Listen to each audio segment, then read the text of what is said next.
नमस्कार। साहित्य तक के शब्दरथी कार्यक्रम में मैं जयप्रकाश पांडे अपने दो अतिथियों के साथ आप सभी का स्वागत करता हूं। हमारे साथ हैं गौतम चिकरमानी जी, आपका बहुत बहुत स्वागत है। और पांडिचेरी से हमारे साथ जुड़े हैं देवदीप गंगुली जी। जैसा कि आप सभी जानते हैं, यह पुस्तक पर आधारित कार्यक्रम है। बुक कैफे का यह वह कार्यक्रम है जिसमें हम चर्चित पुस्तक पर उनके लेखकों से चर्चा करते हैं। आज जिस पुस्तक पर हम बात कर रहे हैं यह है रीडिंग श्री अरबिंदो। गौतम जी, सबसे पहले मेरा सवाल यही है कि श्री अरबिंदो के व्यक्तित्व के तमाम पहलुओं, आध्यात्मिक, स्वतंत्रता सेनानी बतौर अध्यापक, प्रवक्ता, एक संत, उनके तमाम स्वरूपों में, यहाँ तक कि उन्होंने भारतीय स्वतंत्रता संग्राम सेनानियों को, क्रांतिकारियों को और आज की पीढ़ी तक किसी न किसी रूप में निर्देशित करते रहे हैं, दिशा निर्देश देते रहे हैं। आपने इस पुस्तक का शीर्षक लेखक द्वय ने रीडिंग श्री अरबिंदो क्यों रखा? वाह, इतना बढ़िया सवाल। और आपने इस सवाल से हमारी किताब की बिल्कुल आत्मा तक पहुंच गया। आपने ठीक कहा, श्री अरबिंदो फ्रीडम फाइटर थे, फिलोसोफर थे, टीचर थे, रेवोल्यूशनरीज को आगे बढ़ाने का उत्साह देने वालों में से एक थे। एब्सोल्यूट फ्रीडम, पूर्ण स्वराज के वो आइडिया, उसकी नींव उन्होंने गाड़ी थी। लेकिन हमने किताब रीडिंग श्री अरबिंदो क्यों रखी है? क्योंकि उनकी लाइफ तो और भी बहुत सारे डायमेंशंस हैं। तो वो इसलिए रखी है क्योंकि उनकी 150वीं जयंती और भारत की 75वीं इंडिपेंडेंस डे पे कितने लोग हैं जो श्री अरबिंदो को जानते हैं? मैं अपने आप से देखता हूँ, 2000 तक मैं जानता ही नहीं था। अरबिंदो मार्ग पे गाड़ी चलाता था, मदर्स इंटरनेशनल स्कूल के आगे से जाता था। मैंने सोचा कोई मदर मेरी टाइप होंगे। अरबिंदो, मैंने सोचा भी नहीं कि ये कुछ सोचने की बात भी है। हर रोज जाता आता था। 2000 में मुझे जब पता चला श्री अरबिंदो क्या थे और उनका क्या डेप्थ थी, उन्होंने भारत के लिए क्या क्या किया। एक्चुअली श्री अरबिंदो को कैंसिल कर दिया है। जी। स्वतंत्र भारत में स्वतंत्रता के जो सबसे पावरफुल राइटर थे, उनको स्वतंत्रता जीतने के बाद भारत ने कैंसिल कर दिया, एज दो श्री अरबिंदो है ही नहीं। हिस्ट्री बुक्स के अंदर आप देखेंगे, आपको नहीं दिखेंगे। स्कूल के टेक्स्ट बुक्स में देखेंगे, आपको नहीं दिखेंगे। कहीं एक छोटा सा पैराग्राफ मिल जाए, आप धन्यवाद कीजिए जिसने डाला हो। मगर आपको शायद पता ना हो, यार आपके जो दर्शक हैं उनको शायद उनमें से कुछ को डेफिनेटली पता नहीं होगा कि श्री अरबिंदो ने 36 वॉल्यूम्स लिखे हैं अपनी पूरी लाइफ में। उसमें से कुछ उन्होंने खुद लिखे हैं, कुछ उनकी स्पीचेस हैं, कुछ उनके लेटर्स हैं जो कि डिवोटीज उनको लिखा करते थे, उसके जवाब हैं। 36 वॉल्यूम। इन 36 वॉल्यूम्स का अर्थ मैं आपको समझाता हूँ। पहले 36 वॉल्यूम्स हैं, 21,000 पेजेस और 60 लाख शब्द। अगर आप उनकी किताबों को रखें तो जहां मैं हूं, यहां से लेके आपकी कुर्सी से 2 फुट आगे तक वो ऐसे रखी हुई आपको नजर आए। अब उस घने फॉरेस्ट में या एक ओशन में अगर कोई छलांग मारे तो उसके पास डूबने के अलावा कोई चारा नहीं है, क्योंकि अगर उसने रेवोल्यूशनरी राइटिंग्स की कोई किताब ले ली तो वो लकी होगा। लेकिन अगर उसने हिम्मत करी कि कोई फिलोसॉफिकल किताब उठाए, लेट अस से लाइफ डिवाइन, तो वो तो समय डूब जाएगा।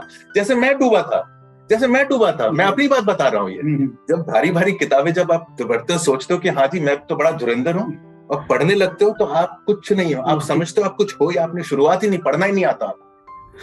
तब जाके हमने सोचा कि उनकी 150th बर्थ एनिवर्सरी पे एक ट्रिब्यूट आनी चाहिए, जिससे कि पता चले उनके ब्रेड्थ ऑफ वर्क उनकी डेप्थ ऑफ वर्क और उनकी हाइट्स ऑफ वर्क का बारे में लिखा जाए। तो ये 36 वॉल्यूम्स 31 किताबें बनती, कुछ वॉल्यूम्स दो, एक किताब 2 वॉल्यूम, जैसे लाइफ डिवाइन हो गई या रिकॉर्ड ऑफ योगा हो गया या सावित्री हो गई। तो ये 2 वॉल्यूम्स में है। जोड़ जाड़ के इन 36 वॉल्यूम्स को हमने एक एक राइटर को दिया, जिसने इन आइडियाज के साथ, श्री अरबिंदो की किताबों के साथ आश्रम में, आश्रम से बाहर एंगेज किया हो कई सालों तक, तब जाके हमने ये। देवदीप और आप कैसे जुड़े? आप दोनों का जुड़ाव, क्योंकि देवदीप अभी पांडिचेरी आश्रम में ही हैं, और मैं अभी आपके आने से पहले हम लोग जो चर्चा कर रहे थे उसमें मैंने देवदीप से मनोज दास जी का नाम लिया था। मनोज दास जी ने पूरी अपनी जिंदगी जो है वो अरबिंदो आश्रम को समर्पित कर दी थी, क्योंकि मैं उनको जितना जानता हूँ ओडिया के महानतम लेखकों में वो शुमार होते रहे, लेकिन उन्होंने अपने जीवन का सब कुछ छोड़ दिया। और आखिरी जो हमारी उनकी मुलाकात थी उसमें उन्होंने जिक्र किया था कि वो श्री अरबिंदो पे काम कर रहे हैं, उनकी बायोग्राफी पे काम कर रहे हैं, और अभी देवदीप ने बताया कि वो बायोग्राफी पूरी हो चुकी है। आपकी पुस्तक में भी उसका संदर्भ ग्रंथ में जिक्र है उस पुस्तक का। मैं देवदीप की आपकी जो ट्यूनिंग है इस पुस्तक को लेके कैसे हुई, इसके बारे में बताएं। और देवदीप आप बताइए। तो असल में सर, ये पहले तो गौतम ने इस किताब के बारे में उनका ही आइडिया था कि कुछ कलेक्टेड कंप्लीट वर्क्स के ऊपर हम कुछ करें।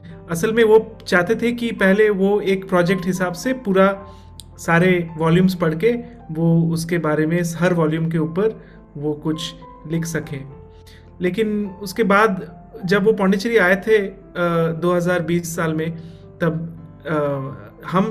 हम जानते हैं ईच अदर को बहुत सालों से, काफ़ी जब भी गौतम जी आश्रम आते हैं तो हम मिलते हैं और बातचीत होता रहता है हमारा काफ़ी सब्जेक्ट्स के बारे में।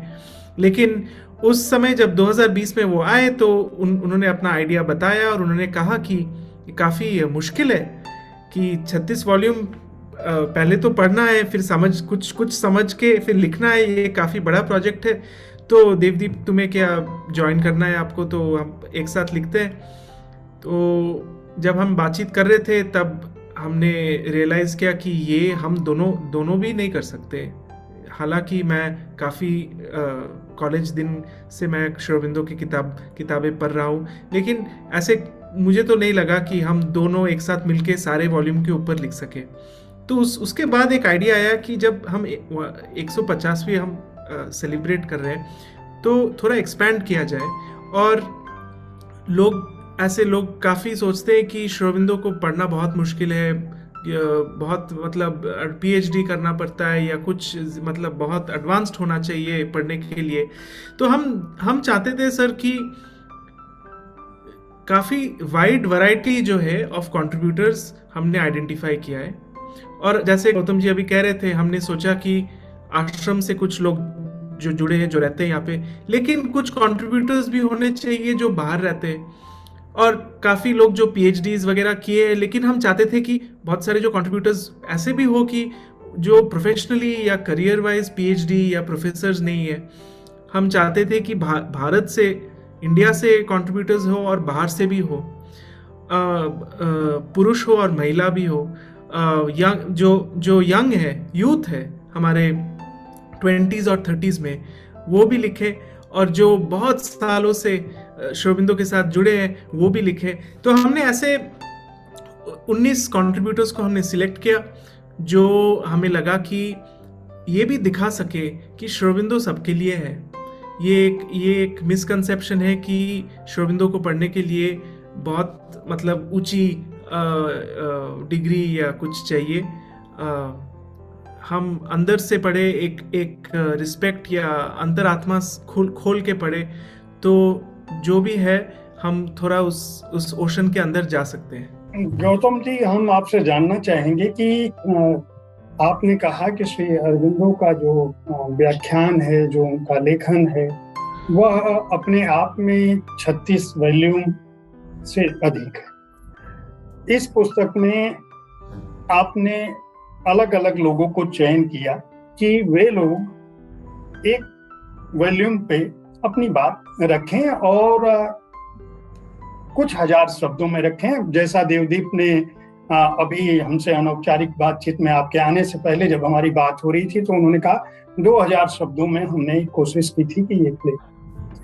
आप लोगों ने इसका निर्धारण कैसे किया? चलिए, ये प्रक्रिया आपने तय कर ली कि भाई इस पुस्तक में जो लेखक हैं, मैं कंट्रीब्यूटर्स हैं, उनकी जानकारी अपने दर्शकों को बताऊं कि सभी का एक्नॉलेजमेंट इन दोनों, ये देवदीप और गौतम संपादक हैं इस पुस्तक के, और टोटल 31 अध्याय इसके अंदर हैं, और उन अध्याय में जितने डायमेंशंस हो सकते हैं, जिन वैल्यूम पे श्री अरविंदो ने काम किया है, लगभग सभी को कवर करने की कोशिश की लेखक संपादक द्वय ने। आपने इनका चुनाव कैसे किया कि ये व्यक्ति इस वॉल्यूम पे लिखे? वो तो बहुत ही सरल सा जवाब है।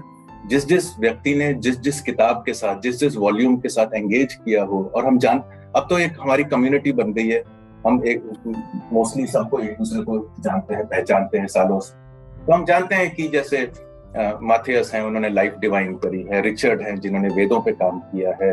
तो अलग अलग लोगों ने जो किताबों के ऊपर इन डेप्थ जाके उनको पढ़ा है, उनको उनसे सीखा है, उनको स्टडी किया है, उनको हमने सिलेक्ट किया, वो किताबें हमको पकड़ा दी। इस पुस्तक को संपादित करने के दौरान, क्योंकि इसका संपादन भी अपने आप में, उस प्रक्रिया का जिक्र किया है आपने इसकी भूमिका में, लिख रखा है कि जब ये पुस्तक बन के आई, आप लोगों के सामने इस बात का भी एक चुनौती थी कि श्री अरविंदो के जो विचार हैं, जो भावनाएं उनकी हैं, वो अपने मर्म तक रहें, और कहीं से भी ये ना हो कि उसका स्वरूप बदल जाए।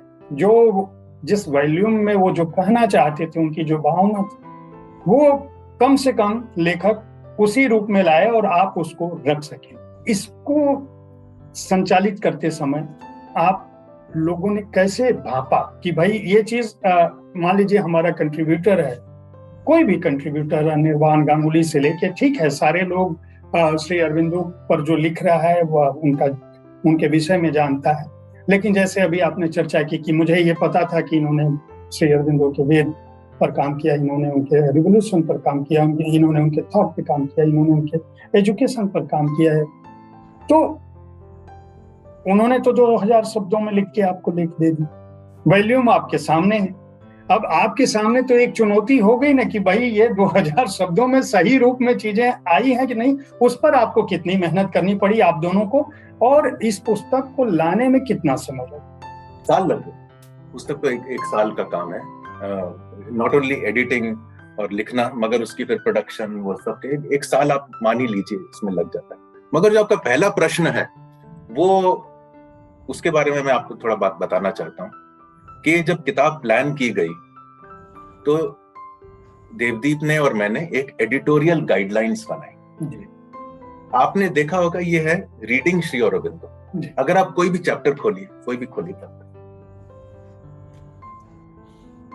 ईशा उपनिषद पे एक चैप्टर है, ठीक है, ईशा उपनिषद, इसके नीचे ऑथर का नाम है, क्या लिखा है वहां पे? Reading by Debashish. एनालिसिस नहीं है ये जी, इंट्रोडक्शन नहीं है ये, अपना विचार दिखाने के लिए नहीं है ये, श्री अरविंदो को स्टडी करके उनका आज की 21वीं सदी में क्या है वो सब नहीं है ये है रीडिंग श्री अरविंदो। देवाशीष बैनर्जी ने ईशा उपनिषद को पढ़ा, उसमें से जो समझा वो डाला।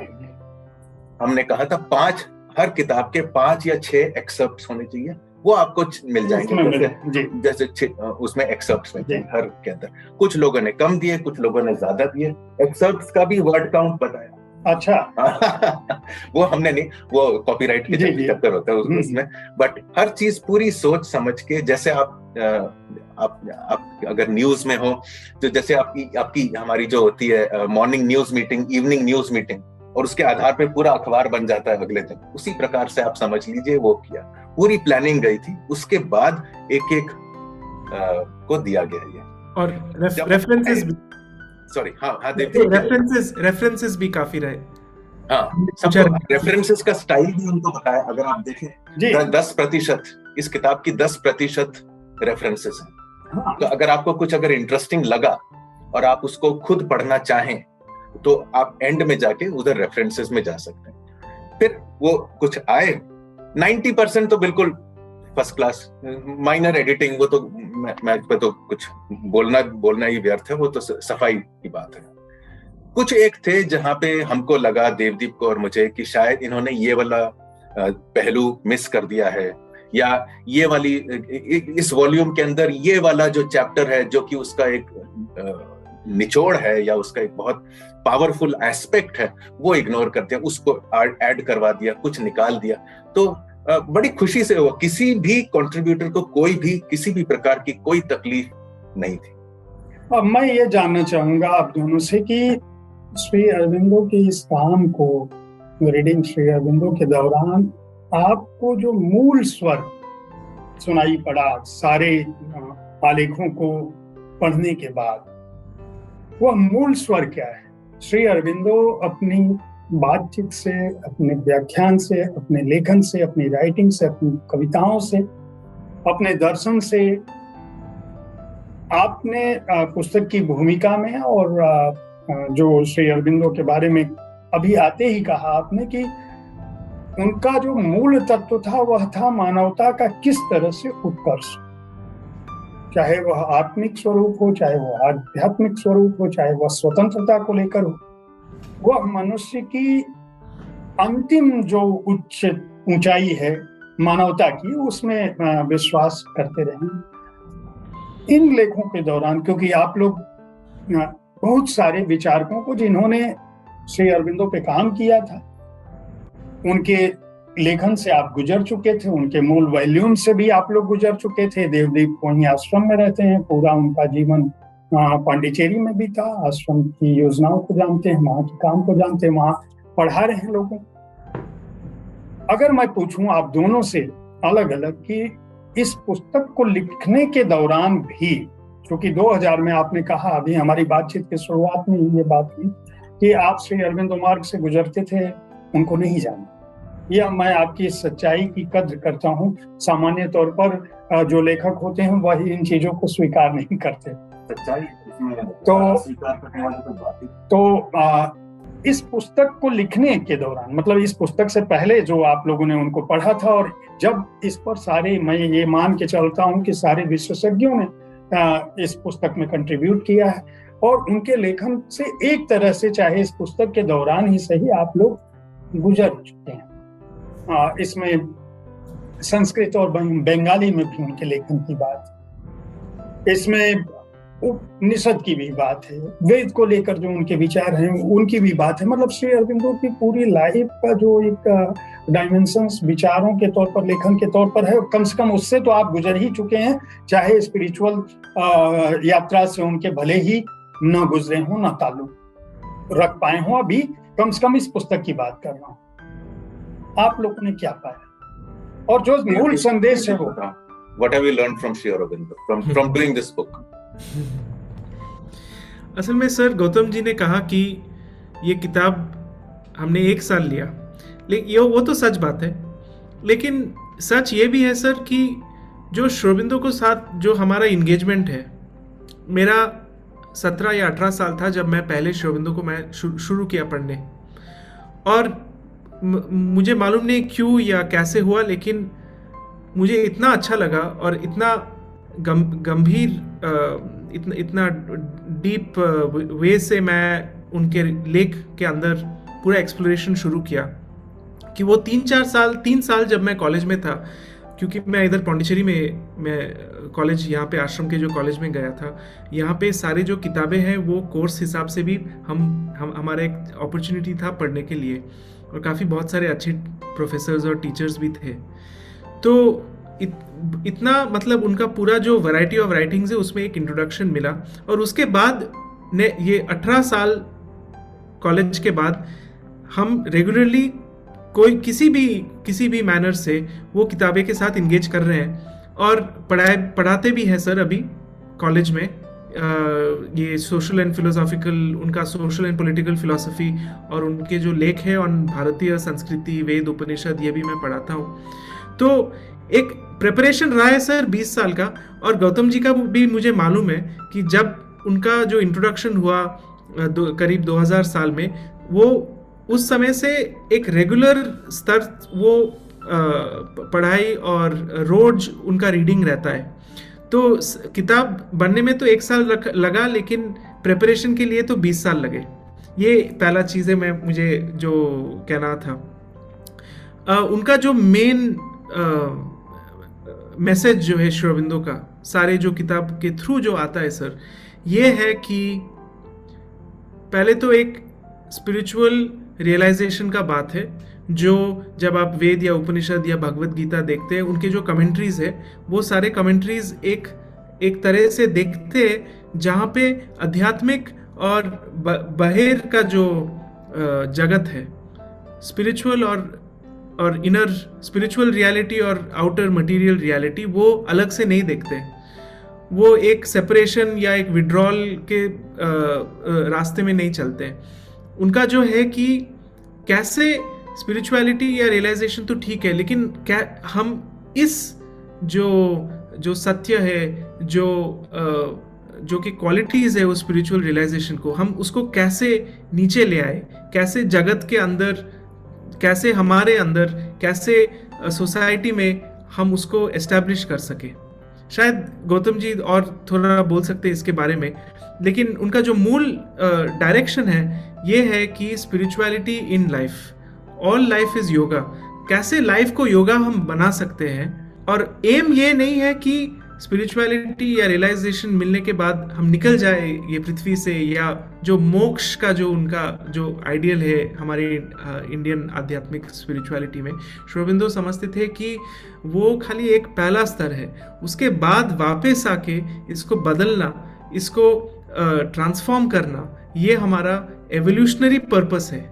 मतलब ह्यूमैनिटी का एवोल्यूशनरी पर्पस है कि यहाँ पे पहुँच के नहीं भागने का, लेकिन कैसे चेंज कर सकते हैं।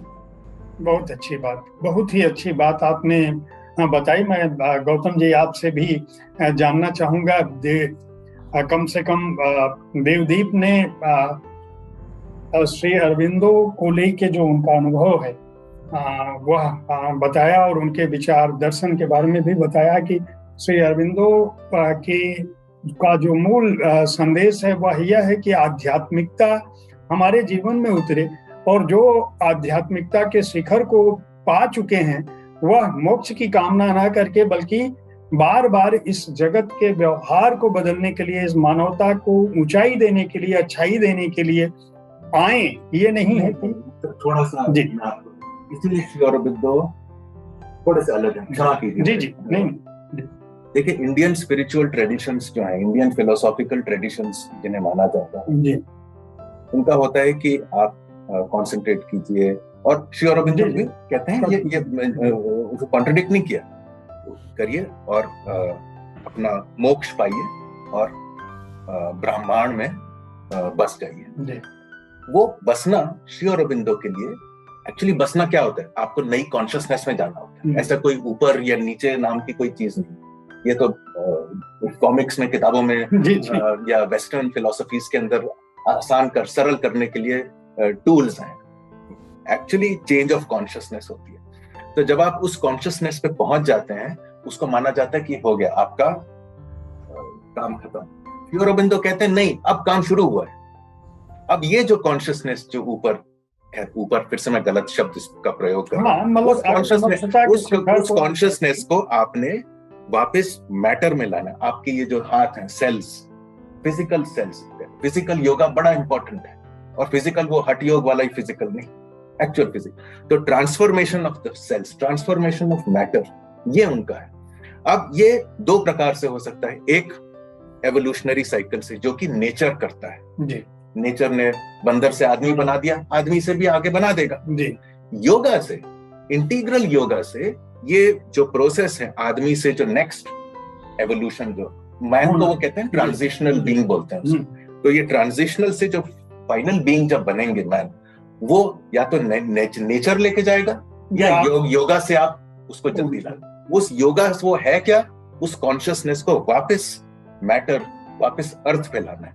इसका मतलब मरना या जो सोल का जो बॉडी चेंज जो होता है उसके ऊपर आपको थोड़ा साइंस सोचना पड़ेगा। यानी आपका सोल यहाँ से आगे गया, वहां से और आगे गया, उस दौरान आपने क्या योगिक प्रैक्टिसेस करी जिसकी वजह से आपके जो साइकिक है वो थोड़ा और बढ़ा, और उस प्रकार से सारे ह्यूमैनिटी को डिविनाइज करना, ये उनका मूल आपका शब्द था, ये उनका एसेंस है। इस पुस्तक में जो अंग्रेजी में लिखी गई है, मैं आप लोगों से ये जानना चाहूंगा कि भारतीय भाषाओं में इस पुस्तक को आप कब ला रहे हैं, क्योंकि जिन लोगों ने लिखा है, अंग्रेजी के तो बहुत सारे लोग श्री अरविंदो से पहले से ही परिचित हैं, निश्चित रूप से उनके लिए ये एक बहुमूल्य ग्रंथ साबित होगा, क्योंकि एक बड़े वॉल्यूम से 37 वॉल्यूम से गुजरना या पीडीएफ फॉर्मेट में पढ़ना, आपने इस पुस्तक में जिक्र किया है कि श्री अरविंदो का लेखन वेबसाइट पे भी उपलब्ध है, आश्रम की वेबसाइट पे भी उपलब्ध है और बहुत बार प्रकाशित होता रहा है। दुनिया भर में लोगों ने लिखा है, उनके बारे में लिखा गया है, खुद उनका लेखन इतना व्यापक है, जो लोग आश्रम में रह रहे हैं लगातार छप ही रहा है। लेकिन एक जगह उनकी बातचीत को लाने का जो महत्वपूर्ण आप लोगों ने प्रयास किया है, मैं ये जानना चाहूंगा कि भारतीय भाषाओं में यह कब आएगा, क्योंकि भारतीयों को मुझे लगता है श्री अरविंदो को, जैसा कि आपने हमारी बातचीत की शुरुआत ही इस बात से हुई कि यहाँ कितने लोग जानते होंगे, आपने हमारे दर्शकों के बारे में भी जिक्र किया कि इनमें से बहुत कम लोग श्री अरविंदो के बारे में जानते होंगे, अगर जानते भी होंगे तो उनके काम के बारे में नहीं जानते होंगे। नाम सुना होगा, जैसे आपने उस रास्ते से आप गुजरते थे और आप समझते थे कि कोई, तो लोग सोचते होंगे महर्षि अरविंद हैं, अरविंदो घोष जी हैं, कोई उनको क्रांतिकारी रूप में जानता होगा, कोई उनको महर्षि के रूप में जानता होगा, कोई आश्रम के रूप में जानता होगा, कोई ये जानता होगा कि ये हमारे स्कूल के श्री अरविंदो के नाम पे स्कूल है, ये संस्थापक हैं, कहीं कोई मेट्रो रेल बनी होगी। मेरा जो सवाल है कि ये भारतीय भाषाओं में, किन भाषाओं में ये? तो दो जवाब है मेरे लिए जी। पहला जवाब ये है कि जो उनके जो ओरिजिनल वर्क्स हैं जी, ये 36 वॉल्यूम्स, 36वां वॉल्यूम 2019 में निकला है, तो ये किताब भी टाइमली है उस लिहाज से अगर आप देखें 36वां। मगर ये जो 36 वॉल्यूम्स हैं ये अलग अलग भाषाओं में ऑलरेडी उपलब्ध है, नॉट ओनली कुछ इंडियन भाषा, कुछ विदेशी, फ्रेंच में, रशियन में, मेरे विचार में जर्मन में भी। हाँ देवदीप? हाँ, जर्मन, रशियन, फ्रेंच, इटालियन, ये ऑलरेडी अवेलेबल है, स्पेनिश। दूसरा सवाल आपका कि और ये भारतीय भाषा में भी, भारतीय भाषा में भी, हिंदी, बंगाली, तमिल, कन्नड़, गुजराती, इन सब में ऑलरेडी अवेलेबल है। दूसरा सवाल ये है कि ये किताब कब होगी। इसके लिए मैं हमारी पब्लिशर मिली ऐश्वर्या जी को हेलो बोल रहा हूँ, आप सुन लीजिए, यहाँ जमीन से पुकार आ रही है कि इस किताब को ट्रांसलेट किया जाए, इसको आप सीरियसली लीजिए और इसको फटाफट ट्रांसलेट कीजिए अलग अलग भाषाओं में। मैं इसलिए ये बात कह रहा हूँ क्योंकि ये एक बहुत महत्वपूर्ण पुस्तक है, और जो मैं इसको पढ़ पाया, निश्चित रूप से जो कंट्रीब्यूटर हैं इनको इस बात के लिए, क्योंकि श्री अरविंदो को पढ़ना, उनकी अंग्रेजी को पढ़ना अपने आप में बहुत, मैं आप लोगों की, चूंकि आपकी भाषा रही होगी, मैं जब कभी पढ़ा हूँ तो मुझे तो निश्चित रूप से बहुत ही ये मत पूछिए, क्योंकि मैं तो जब भी मनोज दास जी के पास जाता रहा हूँ, कुछ न कुछ उनके हाथ में पाता रहा हूँ, वो लगातार यही काम करते रहे। हालांकि मनोज दास जी की अंग्रेजी बहुत सहज रही है, उन्होंने जब भी लिखा है। नहीं तो हमारे इस किताब से आपको पता चल जाएगा कि आप किस तरफ, किन प्रकार के आइडियाज की तरफ आकर्षित हैं। तो अगर रेवोल्यूशनरी राइटिंग्स लें, एजुकेशन पे लें, कर्मयोगिन उठाएं, वंदे मातरम उठाएं, तो आपको इतना मुश्किल नहीं लगेगा।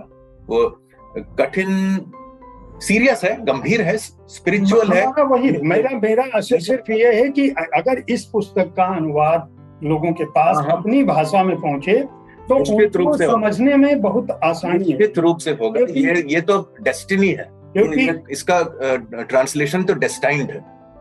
क्योंकि जब आप पॉलिटिकल राइटिंग्स की बात करते हैं, क्योंकि हम लोग तो, मैं इसके चैप्टर पे अगर हम जाएं तो जो सांस्कृतिक लेखन रहा है, जो कविताएं रही हैं, कलेक्टेड पोएम्स रहा है, जो स्टोरीज रही हैं, जो अनुवाद का काम श्री अरबिंदो का रहा है, वंदे मातरम और राजनीतिक लेखन जो उनका रहा है, कर्म योगिन और राजनीतिक लेखन रहा है, बंगाली और संस्कृत में जो उनका लेखन रहा है, रिकॉर्ड ऑफ योगा जो योगा का उनका संग्रह रहा है, उनको जो उन्होंने जिस रूप में दर्ज किया है, एसेस डिवाइन एंड ह्यूमन मतलब मानवता को लेके, और दैवी जो उनका लेखन रहा है सोच को लेके, वैदिक और दार्शनिक जो उनकी का अध्ययन रहा है।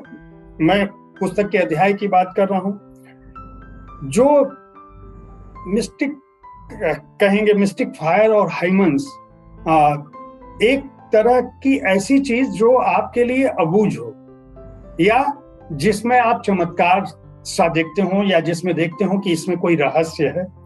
ईसा उपनिषद की बात है, केना और अदर उपनिषद की बात है, गीता पर जो उनका लेखन रहा है, मतलब उन्होंने जो पत्र लिखा है, सावित्री लीजेंड एंड सिंबल, कोई ऐसा क्षेत्र नहीं है जब आप हिंदू संस्कृति को समझने की कोशिश करेंगे, हमारे वैदिक लेखन में, उपनिषद में, पुराणों में, हमारे पात्रों में, महानायकों में, चूंकि श्री अरबिंदो का अध्ययन बहुत विशाल था, 36 वॉल्यूम साधारण नहीं होते, पन्नों की बात, शब्दों की बात पहले ही गौतम जी बता चुके हैं।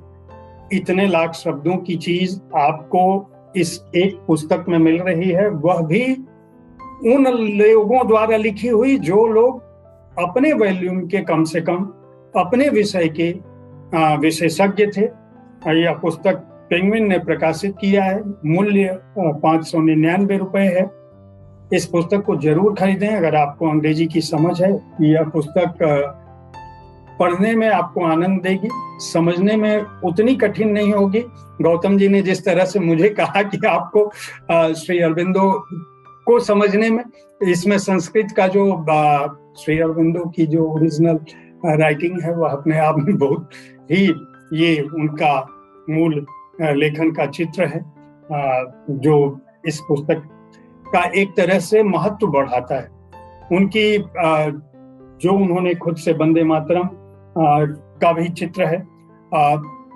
दोनों संपादकों ने इस बात के लिए पांडिचेरी आश्रम का आभार प्रकट किया है कि उन्होंने बहुत सारी ऐसी चीजों को उपलब्ध कराया जो आमतौर पर हमारे जैसे पाठकों के लिए अनुपलब्ध है। मैं चाहूंगा कि आप हमारे दर्शकों को बतौर इस पुस्तक के संपादक, आप दोनों अगर कोई संदेश देना चाहते हो इस आज की जनरेशन को, क्यों श्री अरबिंदो के बारे में जानना चाहिए, और वह अपनी स्थिति से जो भी दो चार हो रही है आज के समय में, मुझे लगता है कि सोशल मीडिया पे जो हमारे युवा हैं उनको जरूर जानना चाहिए। आप जिस रूप में जाने, आप पढ़े लिखे आदमी थे, आपने श्री अरबिंदो को जाना और जानना शुरू कर दिया। लगातार आप पांडिचेरी की यात्रा करते रहे, उनके लेखन को पढ़ते रहे, उनके दर्शन को, उनके आध्यात्म को, उनके जीवन को समझते रहे। लेकिन जो युवा हैं उनको क्यों श्री अरबिंदो को जानना चाहिए और उनके लेखन को क्यों पढ़ना चाहिए, और उसके बहाने इस पुस्तक से शुरुआत करनी चाहिए। अगर वो अंग्रेजी पढ़ सकते हैं तो बाकी भारतीय भाषाओं में यह पुस्तक मैं उम्मीद करता हूं कि पेंगुइन बड़ा प्रकाशक जरूर लेके आएंगे तो लोगों तक पहुंचेगी। लेकिन आप ये संदेश जरूर दें कि श्री अरबिंदो के बारे में लोग, युवा खासकर, क्यों जाने। देवदीप, आप बोलिए पहले। मैं एक चीज बोलना चाहता हूँ सर, कि काफी लोग बोलते हैं कि श्री अरबिंदो को पढ़ना बहुत मुश्किल है, और ये सच बात जरूर है। लेकिन हम दर्शन की बात उनके कर्म, दर्शन और आध्यात्म की जब हम बात करते हैं, उनका खुद का जीवन अपना इतना विशद है। श्री अरबिंदो का अपना जीवन अपने आप में एक स्टडी की मांग करता है। नहीं, ये बहुत ही सच बात है सर, और ये बहुत लोग कहते हैं कि जब वो श्री अरबिंदो की किताबों को पढ़ते हैं तो लगता है कि बहुत ही मुश्किल है। और लेकिन मैंने ये भी देखा है सर, मेरे जो, क्योंकि मैं काफ़ी स्टूडेंट्स, यूथ के साथ, आपने यूथ के बारे में मुझे पूछा, तो मैं काफ़ी यूथ के साथ भी मतलब क्लासेस करता हूँ और उनको पढ़ाता हूँ, और ये किताबें, श्री अरबिंदो के जो टेक्स्ट है, काफ़ी यूज़ करता हूँ। और मेरा मानना है सर कि हर किताब का एक अपना एक एटमॉस्फेयर होता है, एक कॉन्शियसनेस होता है, और जो आध्यात्मिक किताबें हैं उनका तो बहुत ज़्यादा ही रहता है। और एक मुश्किल है, भाषा की मुश्किल है, अंग्रेजी भाषा की मुश्किल है। लेकिन और एक चीज़ मैंने देखा है सर कि हर आदमी का एक रिलेशनशिप रहता है एक किताबों के साथ। जो किताब जिस समय आपके लिए कुछ मूल रखता है वो अलग अलग मतलब हर व्यक्ति के लिए अलग अलग समय में आता है। और जब वो समय आता है आपका, भाषा की मुश्किल हो या कोई भी मुश्किल हो, ऐसा लगता है कि कुछ खोल जाता है और अंदर से आपको लगता है एक कनेक्शन हो गया है, एक रिलेशनशिप हो जाता है किताबों के साथ। जब आपका समय नहीं है वो कनेक्शन के लिए, आप जितना भी ट्राई करें सर, कोई पीएचडी भी हो इंग्लिश लिटरेचर के साथ, सारा जीवन भी काम कर रहे हैं, लेकिन वो पढ़ेगा तो कुछ अंदर नहीं जाता है सर। और ये आप देखेंगे श्री अरबिंदो के किताबों के, जो श्री अरबिंदो को पढ़ते भी उनका भी होता है ऐसा कि मुझे तो लगता है जैसे कोई दो तीन किताबें, मुझे लगता है मैं अभी इसके लिए मैं रेडी नहीं हूँ, मुझे थोड़ा टाइम लगेगा। और ये भाषा की बात नहीं है सर, ये और कुछ एक मैं कैसे समझाऊं, मुझे देवदीप, आपकी बात, आप अपनी बात बहुत स्पष्ट ढंग से समझा पा रहे हैं, मैं समझ भी पा रहा हूँ और हमारे दर्शक भी उसको समझ पा रहे होंगे। आप जो कहना चाहते हैं वह मूल तत्व यह है कि जब भी हम दर्शन की बात करेंगे या विचारों की बात करेंगे, जब भी जीवन में आप कुछ बेहतर करना चाहते हैं या बेहतर समझना चाहते हैं तो उसकी एक मनःस्थिति होती है। और आप शायद यही कहना चाहते हैं कि श्री अरबिंदो को समझने के लिए, उनके लेखन को पढ़ने के लिए भाषागत दिक्कतें जितनी नहीं है उतनी वैचारिक आपकी भावना वह होनी चाहिए, आपका विचार उस तरह का होना चाहिए, तब आप उनसे ज्यादा जल्दी कनेक्ट कर पाएंगे, ज्यादा समझ पाएंगे। यह हर आध्यात्मिक गुरु के साथ होता है। श्री अरबिंदो के साथ तो मैंने सैकड़ों लोगों के ऐसे संस्मरण पढ़े हैं, यहाँ तक कि मनोज दास जी ने लिखा भी था, श्री माँ का उनको दर्शन हुआ था, उन्होंने शायद श्री माँ से पूछा भी था कि श्री अरबिंदो जाने के बाद उनसे किस रूप में मिले थे। मैं उन आध्यात्मिक चीजों का संदर्भों का जिक्र नहीं करना चाहता, लेकिन जो मूल मेरा सवाल था आप उसके काफी हद तक करीब पहुंच चुके हैं। मैं गौतम जी से जरूर ये जानना चाहूंगा, चूंकि गौतम जी दिल्ली में रहते हैं और इनका अपना जो दायरा है अध्ययन का वह बहुत सारे क्षेत्रों में फैला हुआ है, अर्थ से लेके आध्यात्म तक। तो मैं इसलिए इनसे ये सवाल, मुझे लगता है कि शायद गौतम जी हमारे युवाओं को ये बता पाएंगे कि आपको श्री अरबिंदो को पढ़ने की जरूरत क्यों है और उनके विचारों से आप अपने जीवन को किस तरह से बदल सकते हैं। और केवल जीवन को ही नहीं, केवल ये नहीं है कि आप जैसा कि गौतम जी ने हमारी बातचीत में भी कहा, श्री अरबिंदो का खुद का उद्देश्य यही था कि आप अपने जितने उत्कर्ष पर जाएं, आपके उत्कर्ष का अर्थ यही है कि आप अंततः मानवता को बदलने की कोशिश करें, ये नहीं कि अपने को मोक्ष पा लिया और खत्म। श्री अरबिंदो के लिए मोक्ष वही है जो सेवा में है, वापस आने में है। पांडे जी, आप ना थोड़े फिलॉसफी में ज्यादा बह गए। मैं तो कहता हूँ उतने दूर जाने की जरूरत ही नहीं है जी। अब जैसे जो लेखन उन्होंने लिखे हैं पेट्रियोटिज्म पे, नेशनलिज्म पे, भारत के आगे बढ़ने के, इंडियन कल्चर रेनेसांस जो कि देवदीप पढ़ाते हैं स्टूडेंट्स, या ग्लोबल यूनिटी पे, ह्यूमन साइकिल पे, वो तो आज भी रेलेवेंट है। अब मैं आपको समझाता हूं कैसे।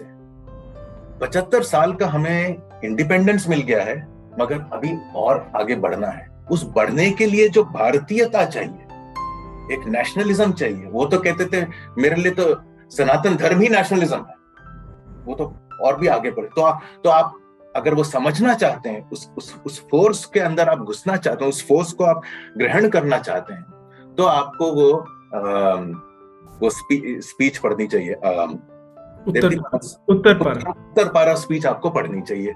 उसमें आपको बेसिक कॉन्सेप्ट्स कि भारत क्या है, उनका क्या हुआ था और आगे हम कैसे बढ़ सकते हैं, ये याद रखिए कि ये प्री इंडिपेंडेंस राइटिंग है, लेकिन आज भी ये एप्लीकेबल है। या अगर आप थोड़ा सा फिलोसॉफिकल परस्यूट्स में जाना चाहें, तो जैसे एसेज डिवाइन एंड ह्यूमन है, उसके अंदर आप देख सकते हैं जैसे साइलेंस की, जैसे उन्होंने बात करी है कि साइलेंस की कितनी शक्ति होती है, स्टिलनेस की। आज आप देखते हैं हर वक्त कभी यहां से है, कभी जंप कर रहे हैं, कभी उधर जा रहे हैं, अटेंशन स्पैन मिसिंग है, कुछ ना कुछ एक्टिविटी चलती रहे। एक साइलेंस की जो एक शक्ति होती है 3 पेजों में उन्होंने बता दी है, दर्शित की है। आप उन्हें पढ़ लीजिए। और फाइनली ये आपके अंदर अपने साइकोलॉजिकल, इससे आपको अच्छा लगेगा। एजुकेशन पे पढ़ लीजिए, एजुकेशन पॉलिसी आई है, उसके साथ आप एंगेज कीजिए। अभी गवर्नमेंट ने खोला है कि आप हमें बताइए क्या करना है, आप जाके पढ़िए, समझिए। आजकल हम सोचते हैं एजुकेशन वही होती है कि पैसा कहाँ है भाई, टेक्नोलॉजी में, चल भैया तू इंजीनियरिंग कर ले, या मेडिकल आ रही है, चल तू डॉक्टर बन जा। अच्छा, सरकार फ्री का खाना है, जिंदगी भर कुछ और काम नहीं करना, सरकार ज्वाइन कर ले। तो इस प्रकार की हमारी सोच बन गई है, जबकि शिक्षा ये नहीं है। शिक्षा है कि आप how do you learn to learn, आप शिक्षा कैसे ले सकते हैं, या शिक्षा इतना इंपॉर्टेंट उनका राइटिंग है, वो कहते हैं शिक्षा का हमारे अंदर बसी है और टीचर का काम सिर्फ ये है कि आपके अंदर जो बसी शिक्षा है उसको बाहर निकालना। अब ये सोचिए, ये अगर हमारी पॉलिसी मेकिंग में कैसे घुस सकती है, इसके लिए हमें दिमाग लगाना पड़ेगा। ये साइकोलॉजिकल प्रोसीजर्स हैं, but at the same time आपके सामने है। हर IIT IIM वाला जो CEO है, क्या हर कोई सक्सेसफुल है? हर कोई जो वहां से निकल के आता है, क्या हर कोई मिलियनर है? नहीं। उसकी काबिलियत क्या है, उसकी how is he able to concentrate his energies कि यहाँ पे हमें ये काम करना है, अब हमें एक्सपेंशन करना है, अब हमें ये करना है, या सरकार के अंदर अब हमें इस प्रकार की पॉलिसी बनानी है, अब ये करना है, या फिर पॉलिटिक्स के अंदर हमारी ये जो हमारी कॉन्स्टिट्यूएंसी है, इसको हमने किस प्रकार से सर्व करना है। ये सब जो है साइकोलॉजिकल। और तीसरा है आध्यात्मिक, कि आपके अंदर की जो सोल है वहां तक कैसे पहुंचा जाए। सावित्री पढ़िए, लाइफ डिवाइन पढ़िए, उनको पहले अगर पढ़ेंगे तो आप श्री अरविंदो दोबारा कभी नहीं पढ़ेंगे, मगर जरूर पढ़िए। और हो सकता है जो मेरे लिए मुश्किल हो वो आपके लिए आसान हो, ये भी हो सकता है। तो इसीलिए कह रहा हूँ कि आप लोग इस पुस्तक से शुरुआत करिए। सुनिए तो, वेट एक मिनट। और आखिरी पॉइंट में आपका एक और बताना चाहता हूँ, ये जैसे है ना, श्री अरविंदो की जो लैंग्वेज है वो अंग्रेजी है, ठीक है। उन्होंने संस्कृत में भी लिखा, बंगाली में भी लिखा, उनको लैटिन भी आती है, ग्रीक भी आती है, हर चीज आती है, सब में काम किया, लेकिन उनकी भाषा अंग्रेजी है। Savitri, life divine, synthesis of yoga, essays on the Gita, आप गिनती करिए, जो भी उनके जो प्रमुख किताबें हैं वो अंग्रेजी में है। तो यस, उनका ट्रांसलेशन हुआ है, मैंने पढ़ा नहीं है, मगर मुझे लगता है कि हमने तो ट्रांसलेट ही नहीं किया, हमने तो सिर्फ उनको पढ़ा है। तभी भी मुझे लग रहा है एक हम थोड़ा नीचा ले आए उनकी जो एक वो है। तो अगर आप ये किताब पढ़ना, मैं तो इतना डरते हुए कहूंगा कि आपको अगर एक छोटा सा इंट्रोडक्शन चाहिए श्री अरविंदो के लिए, और आपके पास वो 36 वॉल्यूम्स देख के आपके पांव अगर कांपते हो, तो ये इससे शुरुआत कीजिए। मगर हमारा लक्ष्य ये नहीं है, हमारा लक्ष्य ये किताब नहीं है, हमारा लक्ष्य है श्री अरविंदो की ओरिजिनल राइटिंग्स, वहां तक आपको पहुंचना है, ये हमारा लक्ष्य। वाह, बहुत ही अच्छी आपने बात कही। श्री अरविंदो के जीवन की घटना है। बहुत छोटे थे, उनके टीचर ने पढ़ रहे थे बोर्डिंग में, उनके टीचर ने उनसे कोई सवाल किया, वो पार्क में बैठे थे अकेले, और अचानक उन्हें डार्क सा आता था। वो डार्क था भारत के गुलामी की तस्वीर थी वो, जिसको बार बार देखते थे, और वहीं से बहुत कम उम्र में उनको यह ध्यान था कि हमारा देश है, भारत माता, वह बेड़ियों में जकड़ी हुई है, उनको आज़ादी मिलनी चाहिए। और जो स्वप्न उन्होंने देखा था, आज 75 साल पूरे हो चुके हैं देश को आज़ाद हुए, कम से कम अंग्रेज चले गए। अंग्रेजी से उनको कोई दुराव नहीं था, अपनी भाषा से लगाव था, सनातन धर्म से लगाव था, अपने दर्शन से लगाव था। उनका जो संदेश था वह अंततः हम फिर वहीं आते हैं, आप अपने को ज्ञानवान बनाएं, किताबें पढ़ें, जानें।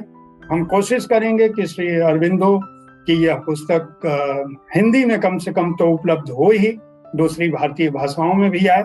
बहुत बहुत धन्यवाद आपका देवदीप जी, पांडिचेरी से जुड़ने के लिए। गौतम जी, आपका बहुत बहुत आभार हमारे स्टूडियो में पधारने के लिए। धन्यवाद।